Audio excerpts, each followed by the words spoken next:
이번 시간에는 8장 예외 처리에 대해서 살펴보겠습니다.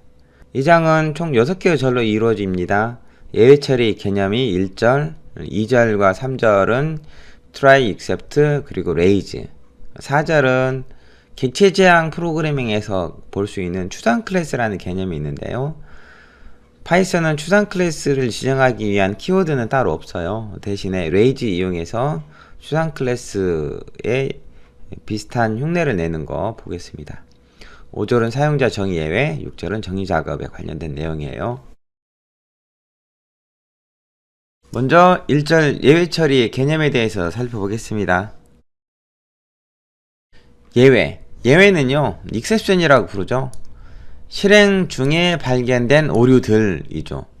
실행하기 전에 구문 오류로 인해서 더 이상 실행이 안 되는 것은 코드를 수정해야겠지만은, 구문 오류는 아니지만은 프로그램이 실행한 도중 어떤 예기치 않은 상황이 돼서 프로그램이 중단되는 것을 예외라고 부르는데요. 마일드한 에러, 이렇게 생각하시면 좀 편할 것 같습니다. 예외 처리는 이러한 상황들을 오류가 발생하지 않도록 코드를 수정하는 것이 아니고 그런 상황을 대처하는 방법 중에 하나예요. 예외 처리는 오류 발생 가능성이 있는 부분을 미리 프로그래밍 하는 거죠. 그 코드를 수정하는 게 아니고 오류 발생 가능성이 있는 코드는 그대로 두고 오류가 발생했을 때 처리하는 코드를 작성하는 거예요. 아래쪽 예외가 발생할 가능성이 몇 가지 있는 걸 표시했는데요. 예를 들어서 파일을 다룰 때 파일을 읽으려고 하는데 파일이 없거나 쓰려고 하는데 쓰기 금지되어 있는 경우, 이럴 경우에는 코드상에서 어떻게 못하죠.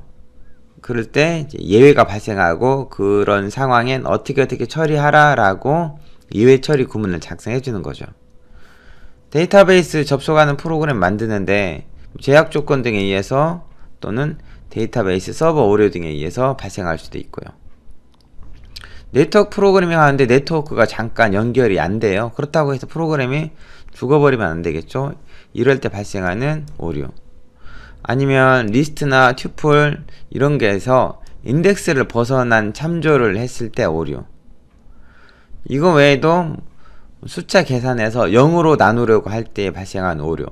이런 상황들은 다 예외로 규정 지어 놓고 예외 처리를 할 수 있도록 만들어 놨습니다. 예외 상황들을 한번 직접 만들어 보죠. 주피터 노트북을 실행시켰어요. 주피터 노트북에서 만약에 여러분이 파일을 작성해서 그 파일을 열어야 하는 경우가 필요하다라고 하면은, 예를 들어서 메모장에서 제가 헬로 월드라고 입력하고 이거를 저장을 따로 해볼게요. 저장을 하는데 사용자 디렉토리에다 저장하겠습니다. 저는 jk라는 폴더가 어디냐면요, C 드라이브에서 사용자 디렉토리 안에 jk라는 폴더가 사용자 디렉토리거든요. 여기 안에 파일명을 abc.txt라고 만들어 놓을게요.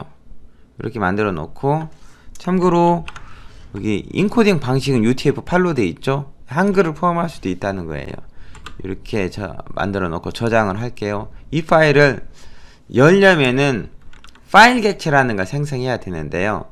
F는 오픈, 그리고 여기다가 abc.txt 읽기 전용으로 열 거예요. R 하면은 실행시켰을 때 파일 객체가 반환이 되죠. 이렇게.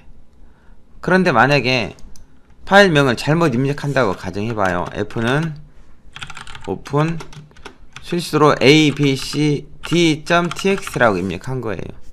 그리고 이 파일을 읽기 전용으로 열 거예요 라고 했을 때 이렇게 no such file or directory 라고 뜨죠. 파일명을 잘못 입력할 수 있는데 이 파일명을 수정하면 되지 않아요 라고 생각할 수 있는데, 프로그램 실행시키다가 저장할 파일이나 불러올 파일을 고정시킨다는 것은 그렇게 바람직하지 못하거든요. 그리고 코드 안에서 파일명을 집어넣는 것보다는 이 프로그램을 사용하는 사람의 파일명을 직접 지정하도록 하는 게 더 좋잖아요.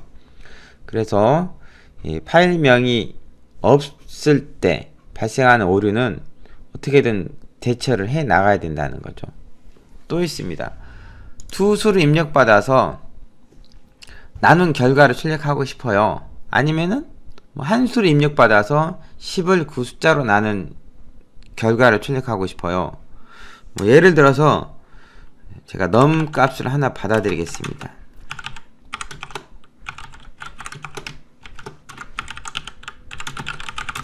숫자를 입력받아요. 그리고 입력받은 값을 가지고 10을 num으로 나눈 결과를 출력하고 싶어요. 자, 이렇게 하고 일반적으로 숫자를 입력하면은 이렇게 실행이 잘 되죠. 그런데 실행하다가 숫자에 0을 입력하는 거예요. 이렇게 0을 입력하면은 0으로 나눌 수는 없잖아요. 그래서 이렇게 디비전 바이 제로라는 에러가 발생하죠. 이런 상황이 되더라도 에러가 발생하지 않고 정상적으로 실행이 되게 하고 싶은 거예요. 0으로 나누라는 건 아니고요. 또 있죠. 리스트가 이렇게 돼 있는데 내가 출력하고 싶은 값의 인덱스를 입력해서 결과를 얻고 싶은 거예요. 그래서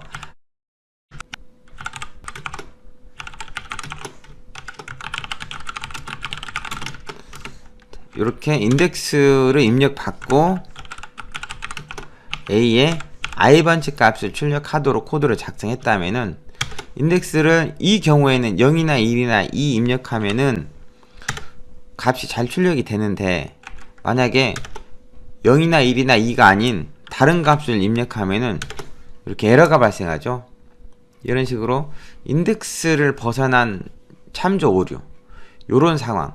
물론 인덱스를 직접 코드에 입력한다면은 여러분이 5를 입력하고 실행시키진 않겠죠. 그렇지 않겠어요? 0이나 1이나 2만 입력하고 실행시킬 텐데 외부로부터 어떤 값을 받아서 처리한다면은 그 값이 올바른 값이 전달된다는 보장이 없잖아요. 이런 상황들은 어떻게든 유연성 있게 대처하는 방법이 필요하다는 거죠. 그래서 예외 처리가 필요한 것입니다. 예외 처리는 프로그램을 좀 더 안정적으로 실행될 수 있도록 만들어주는 거예요. 자, 그러면은 다음 시간은 예외 처리를 어떻게 하는지에 대해서 하나씩 알아보겠습니다.